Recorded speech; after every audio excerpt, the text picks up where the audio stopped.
Good morning, good afternoon, everyone. I'm Elliot Kallen. I'm CEO of Prosperity Financial Group, and I'd like to welcome you to another exciting episode of Meet the Expert with Elliot Kallen. Today, we are doing something very much out of the box, very much different. We have someone on from Boston, Cathy Saunders, who is a living legend in the investment community. And I don't mean in my side of it, where I'm dealing directly with the consumer. I'm talking about from the high-end corporate side of it. And Cathy, I'd like to welcome you to our show. Elliot, thank you so much. It's great to be reunited with you. Thank you for having me. I'm looking forward to this conversation.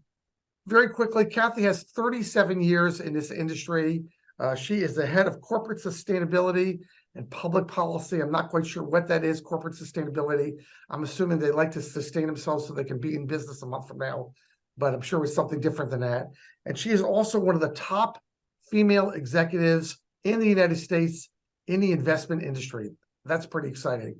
If you want to reach us, we're at 925-314-8503, www.prosperityfinancialgroup.com, or Elliot, ELLIOT, at prosperityfinancialgroup.com. Cathy, I've got some questions for you. And Cathy is an expert on leadership. That's going to be our theme this morning: corporate leadership, individual leadership, family leadership. We're going to try to get our arms around what that means to you as an audience listening. We know that the people that listen to the show are people that are investing with us, thinking about investing with an advisor, have curiosity about investing. They're trying to make money. They're trying to feed their family. They're trying to get ahead. They're trying to create a successful retirement, whatever that may be to them. And that's what we do as a living, is help people create successful retirements. So let's start with defining what leadership is to Cathy, to you, Cathy, and why is that important, and why it's an important subject to you? That is a perfect question to ask to set up this whole conversation, Elliot. And, one of the things that we have had the gift of receiving is an opportunity to see in action just so many leaders in our industry. But maybe I can go slightly off road in answering your question and just mention this. You've known me for a long time, and you've seen me do that commute between Boston and San Francisco many, many times. And I'll never forget, on one trip that I was making between the two cities, I was deeply ensconced in reading the Sunday New York Times. And there was an article that caught my attention about a 13-year-old girl by the name of Natalie Gilbert, who was given the distinct honor of singing the national anthem at an NBA playoff game. So as you can imagine, this was a huge night for Natalie and her family. She was at the Rose Garden in Portland, Oregon. It was a game between the Dallas Mavericks and the Portland Trail Blazers. And it was right before Natalie was supposed to go out and start singing the national anthem. And one of the people standing next to her said, when the lights start going down, make your way out to center court. So a lot was going on. The Rose Garden was at capacity, something like 26,000 fans, something along those lines. Hundreds of thousands of people watching on TV. And there it was. The lights started coming down little by little, when finally there was just one spotlight completely focused on her. As soon as the lights came down, the spotlight was there. She raised the microphone that she was clenching in her right hand to the bottom of her chin. She opened her mouth, and nothing, the words to the national anthem, were stuck in her throat. 1 second went by.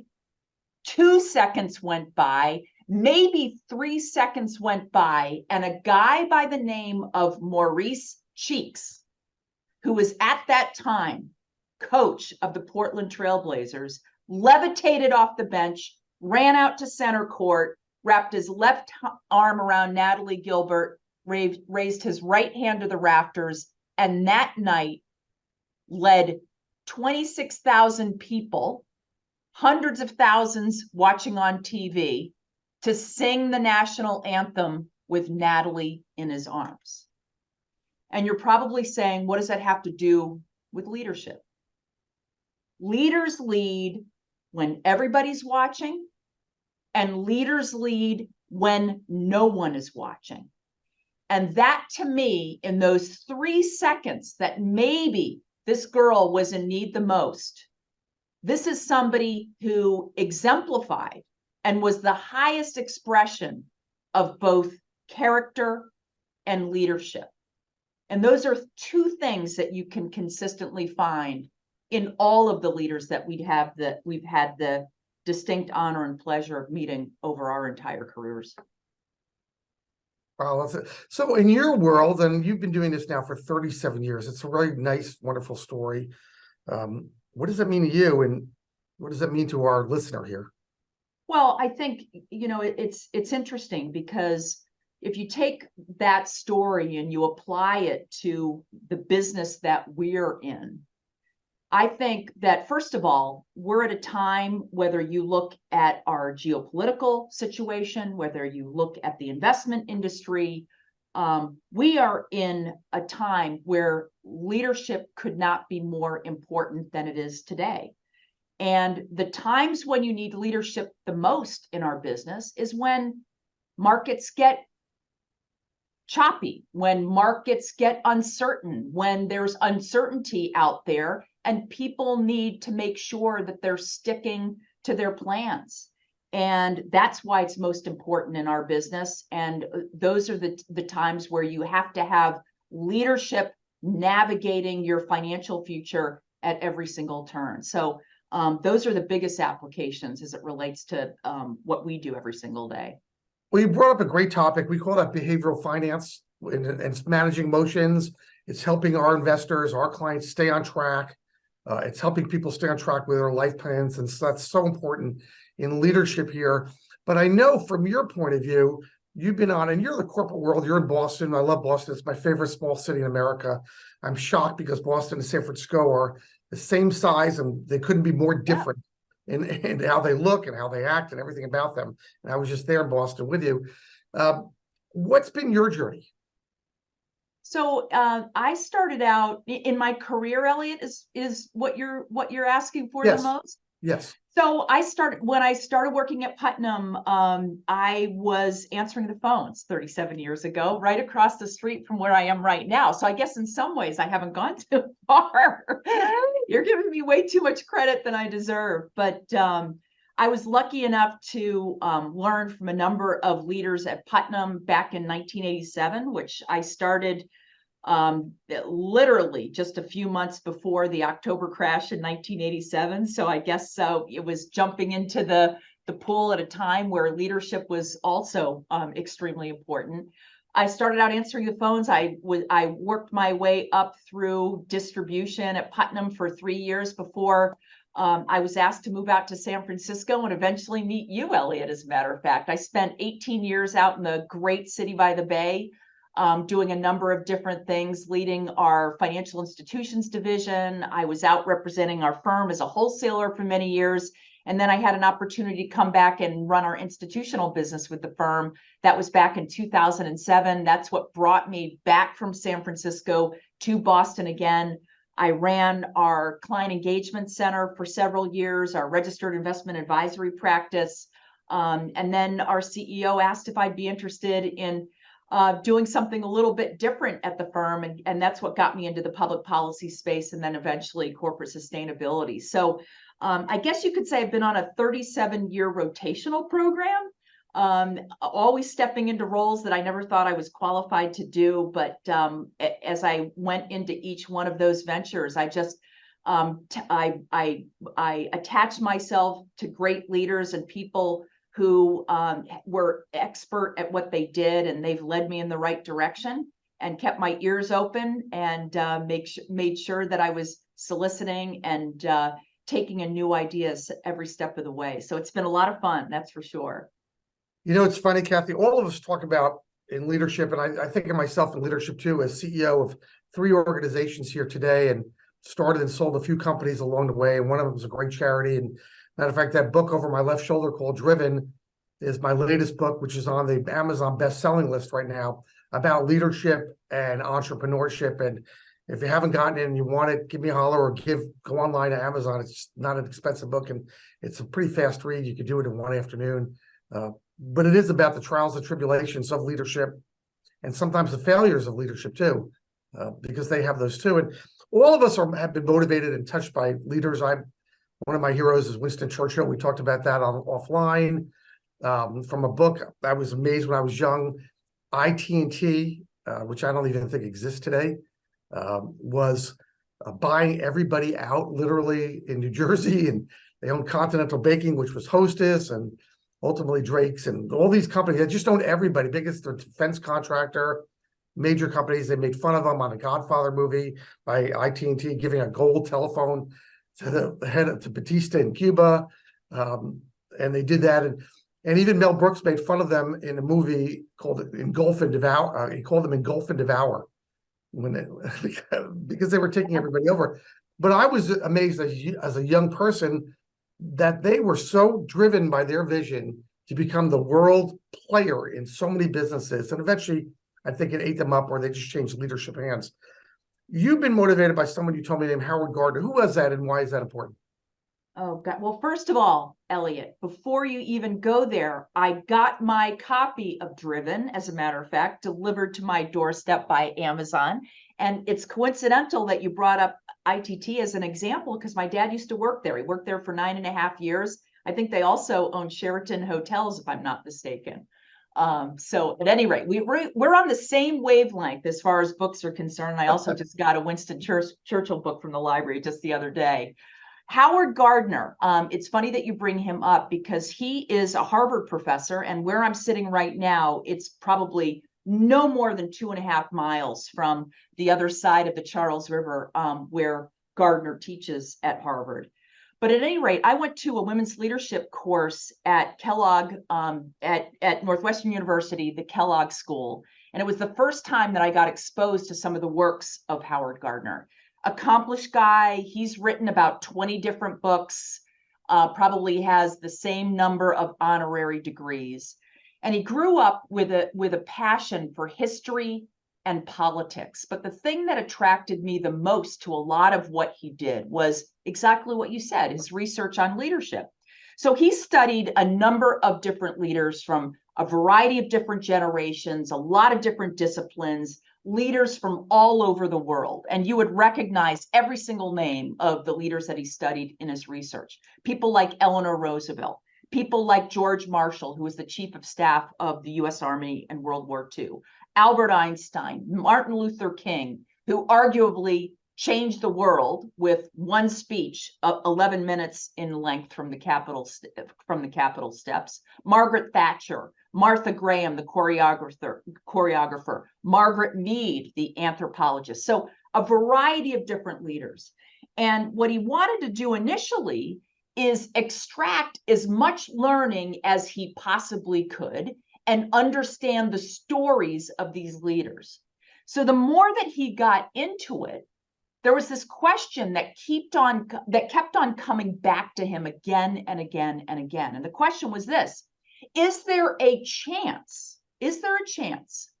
that there are things or traits that all of these leaders had in common? And the answer to that question is there was. So that's what attracted me to Howard Gardner. That was what he studied. And I'd be happy to share some of the things that he extracted from all these leaders if you would like me to go there. I would love that. Let me remind everybody that we're talking with Cathy Saunders with Putnam. Now Franklin is recently repurchased by Soon to be Franklin. You're absolutely right. Soon to be. She's 37 years in the investment industry at the highest possible end of the corporate level. A little bit different than what I do, which is day to day in the mud, getting sometimes your nose bloody, building portfolios.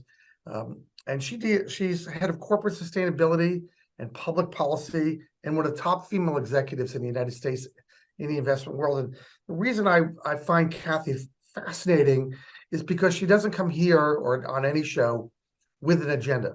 She doesn't say, buy my product. We've got the best. We've got the best large company value manager in the industry, or ETF or mutual fund or stocks. And we look at them and we discuss them and we put them in a sieve and we shake them out and we come up with the best. That's not Cathy's agenda here. Even though Putnam is a fine company, they have some wonderful products. Really, she's much more involved in the leadership role at the highest possible end. And we were just talking about Howard Gardner, one of her mentors, who wrote about some time ago about the great thought leaders of that time. And he goes back 3 generations, so 5 decades, but 7 decades maybe, into people. And as you studied Howard Gardner, and people can find his books and they can look it up, Gardner, and they want to know about leadership, you know, there are lessons that he teaches, and I know you're an expert at his lessons. I think there are 5 or 6 or 4, 5, 6 lessons that you probably can extract. Why don't you share with us what you think those lessons are? Elliot, you're absolutely right, and he's written a number of books as we spoke about. But if you look through all of the books, there are 5 things that kept on coming up, these common themes from these leaders that he studied, who he studied. First off, every single leader took time to reflect. They reflected every single day, not once in a while, not just when it was convenient, but they actually allocated deliberate and intentional time to reflection. And basically, it was in that time that they said to themselves, okay, what worked, what didn't? And for some leaders, it was a period of reflection by going for a run, meditation, prayer, could be just spending an extra few minutes in the shower. It didn't matter, but it was a way for each one of these leaders to turn up the volume and turn off the noise in their life and take in what was really working with them. So put another way, it was a way to slow their life down so they could eventually iterate and speed things up. So the first thing, which is so hard to do, was they took time to reflect. The second thing, and keep in mind, if you take a look at all 5 of these lessons, these are things that you can apply to your own life as a leader in your house, as a leader in your community doing philanthropic work, or a leader in your financial life as well. So, number 1, taking time to reflect. Number 2, every single one of these leaders leveraged their strength. They knew exactly what they were good at, and they knew exactly what they weren't good at, or those things that didn't come naturally to them. What they did is they sort of declared a major, and they spent as much time as they possibly could in that area where they were strongest. And if you really think about it, it was almost as if that they were deliberate and intentional around making sure that they spent as much time during the day in the area where they were authentically aligned, because it's there that they could make the biggest contribution. So they figured out what their passion was, they figured out what their purpose was, and they spent their time in the area where they were most authentically aligned. That was number 2. Number 3, every single one of them learned from experience. They remember their first job, no matter how big or small it was. We talked about the career path that I've had here at Putnam, answering the phone. Some of my biggest and best learning of my entire career was from those phone calls and the learning that I got from it. So they remembered their first job, but they remembered what they learned from that first job along the way. The 4th thing that every single one of these leaders had in terms of traits where they were all great storytellers. And it's funny, Elliot, we've always matched each other's reading list, if you will, rather, because we like stories. We like to get into the psyche and learn from the people around us. Every single one of them had a great way of taking a look at what they were most passionate about and wrapping it in a story so that they could make the unfamiliar familiar for those people who they were trying to influence or get to be advocates for their work. So the 4th thing is they were all great storytellers. And the last one, and this is such a great example of it, Elliot, every single leader knew that they couldn't do it alone. They had a team around them. They built relationships because they all knew that there were going to be those periods in life where they lost their energy, lost their moxie, lost their mojo, or just their self-confidence for that small period of time for many of them. And they knew that they needed to have a team around them to remind them along the way that they weren't crazy and they needed to keep going and that they could do it, and to help them be resilient in their work along the way. Those are great lessons. You know, those are really great lessons. Let me ask you about a word that I think you left out there. And I'm not sure I'm putting too much emphasis on this word, and it's character. So, you know, when I want to mention character and I want to take out the word perfection from that word character, because if someone is looking for perfection, that's not our species. We're not perfect. We do a lot of things wrong every day. There's rarely a week that goes by when I'm not apologizing to somebody in my office for something I said, offhanded comment, or should have thought more about it, or I wish I didn't say that. It wasn't meant to hurt, but it hurt a little bit because everybody can be. I live in California where everybody's sensitive. If you just tell them the sun is shining and it's raining, there are people that are hurt. But really, from a human being standpoint, we're far from perfect, but character counts. And I'm a big fan that character counts, not perfection. I mean, you're working for a large company, you're talking about corporate sustainability and public policy. The world of public policy and the world of the word of character, sometimes I feel they can't even be said in the same sentence anymore. But it is the reality of the world we live in, because our leaders are, with 24-hour news, are basically naked.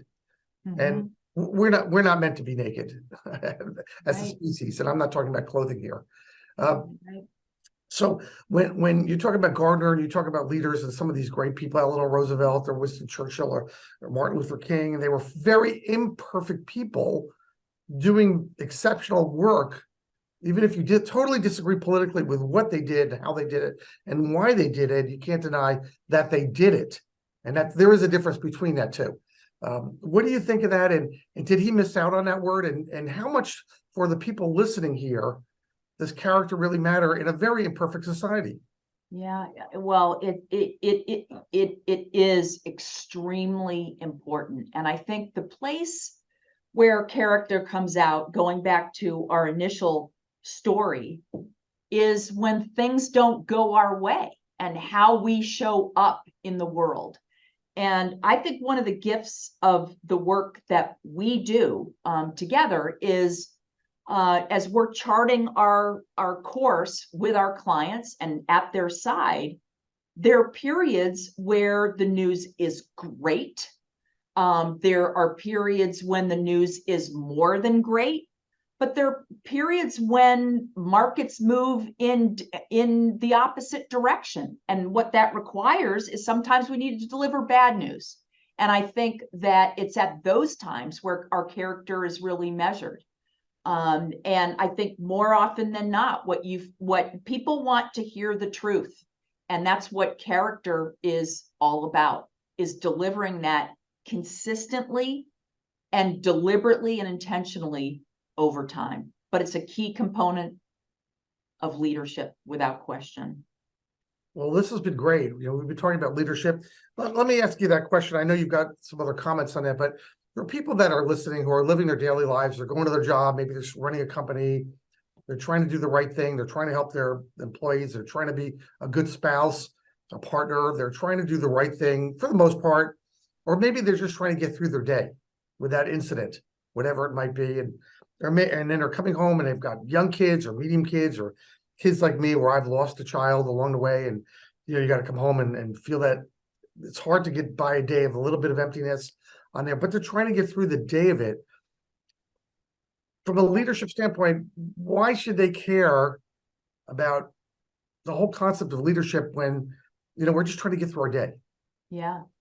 Well, I think I'll go back to the fifth point that Gardner identified, which I think is so fitting for your question.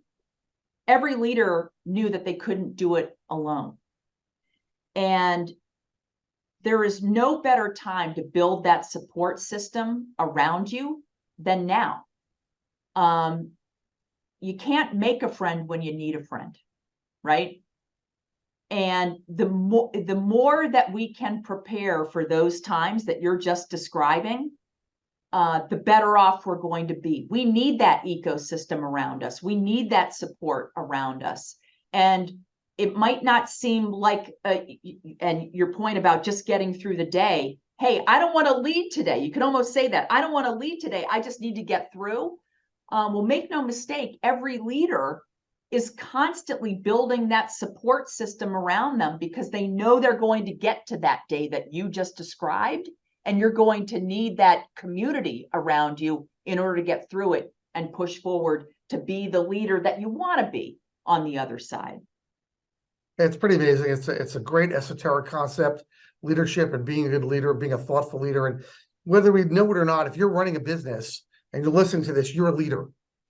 And that's why I wrote that book for people like you. And that's what Cathy talks about. If you're doing something greater and you're doing something in the communities, and you're running a charity or putting together a charity, or you're running for office or you're in office, you're a leader, some kind. And everything you do affects somebody around you. And it touches where I'm amazed. And I know, Cathy, you know this. I'm amazed at how all of us touch other people. You know, it's, you know, that movie, It's a Wonderful Life, how George touched other people. It's true. All of us touch other people every single day of the week, both positively and negatively. And I think of my job as a financial advisor and a CEO here as to motivate individuals to feel good about what we're doing and to know that we've got their back and we've got them on the right track. And I know from your point of view, you're looking at even in a much grander scale that, hey, wake up today and trust your leaders or become a leader. Yes, exactly. Put it into action. Action is the best word. Inaction is not a good step. That's always one of my phrases. Inaction is not a good plan for you. Oh. We've been talking with Cathy Saunders here. She's from Putnam Investments. They're a Boston-based company. They're a partner of ours in so many ways. A strategic partner, not a financial partner, but a strategic partner. They've been just wonderful in what we're doing. And Cathy, who's head of corporate sustainability and public policy for Putnam, soon to become Franklin Investments, which is a California company. And hopefully they don't lose their people, because they've got some just absolutely terrific people that we love in the field and managing money, and people like yourself. They're a house filled with character and integrity. And in a world that is just pounded when somebody does something wrong in our industry and makes the front page of the Wall Street Journal, character and integrity are just so important today. So thank you, Cathy, for being part of this. My pleasure, Elliot. Thanks so much for having me. Now, you're very welcome. And this has been another episode of Meet the Expert with Elliot Kallen. You can see all these episodes and more at www.Prosperity Financial Group. I'm Elliot, ELLIOT, at prosperityfinancialgroup.com, 925-314-8503. And I look forward to hearing from you. Have a great day.